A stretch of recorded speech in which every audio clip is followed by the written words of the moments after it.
Welcome to Man Does Tech, where I solve the problems you didn't even know you had. You need to act now. Confirm whether your Windows license is retail, OEM, or volume, because only retail is transferable. Use Settings System Activation and sign into your Microsoft account to link a digital license. This makes reactivation simple. While you're at it, export your current product key with the command line or a key finder so you have it handy. Once done, create a full backup or system image to avoid data loss during transfer and note major hardware changes that could block activation.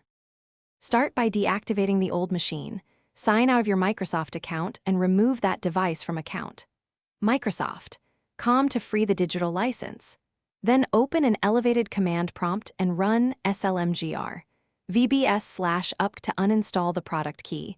This tells Microsoft the key is no longer in use on that hardware.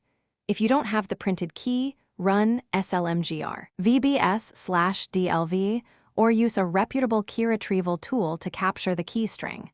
Make sure to keep the key secure for the next. On the target PC, install the exact same Windows edition that the key authorizes. Enter the product key during setup or paste it in Settings Activation afterward. If you linked a digital license, sign into the same Microsoft account and Windows should auto-activate. This is why linking earlier matters. If activation fails, try the built-in activation troubleshooter, then use phone activation or contact Microsoft support with proof of purchase. Finally, once activated, verify activation status and remove any residual keys from the old device. Thanks for watching. If you found this helpful, don't forget to like and subscribe.